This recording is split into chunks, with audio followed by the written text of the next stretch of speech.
So the Learning at St Michael's, as a very brief overview of our approach to teaching and learning, for us, it starts with our image of the learner. Our image of the learner guides our planning. It informs our high expectations of our children and of our staff, and it nurtures forthright, ethically minded, confident learners. We absolutely believe that children come to us already with a very rich knowledge and toolkit of skills. Our job is really to tap into that and to continue to nurture a lot of the dispositions children come to school with.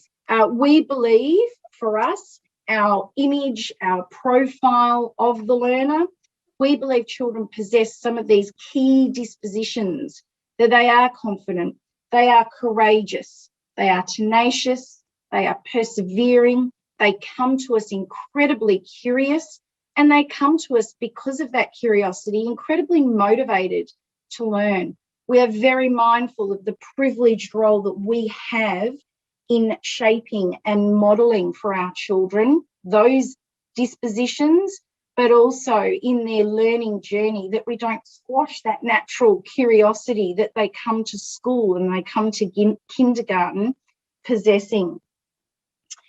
The pedagogy, you might hear that word a bit, which is just the practice of teaching, for us really aims to support powerful learning and deep understanding through inquiry, as well as through direct or explicit instruction.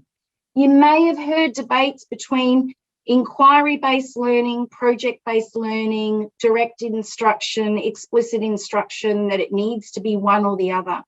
We know and we understand, and good practice, and the research tells us that it's not one or the other.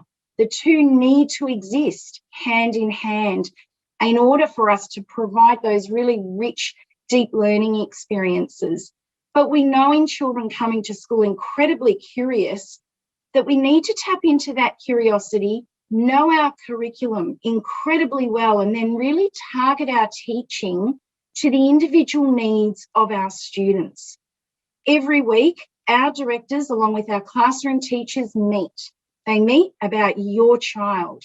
They interrogate the data. They interrogate the anecdotal notes that they have taken throughout a week to inform next steps in our learning programs.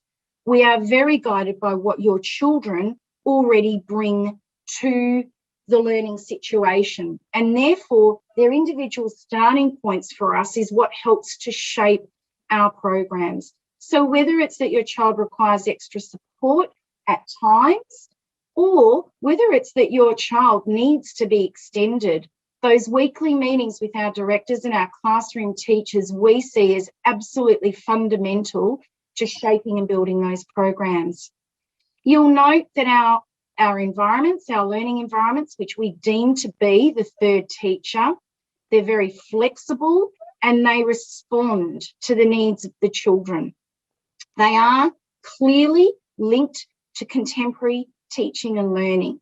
You'll note that in Margaret Thomas House, there's a wonderful alignment in the physical learning spaces as there are in the classrooms in prep through to year 6. We believe in children being able to research and interrogate real world problems that are relevant to them, problems that they are passionate about.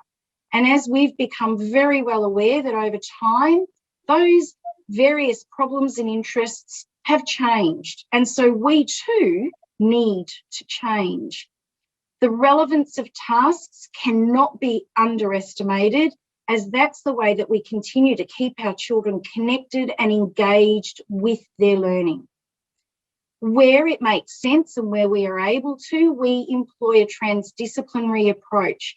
Quite simply, that just means that across the disciplines, maths, science, history, geography, English, that we make those meaningful links very obvious to our students.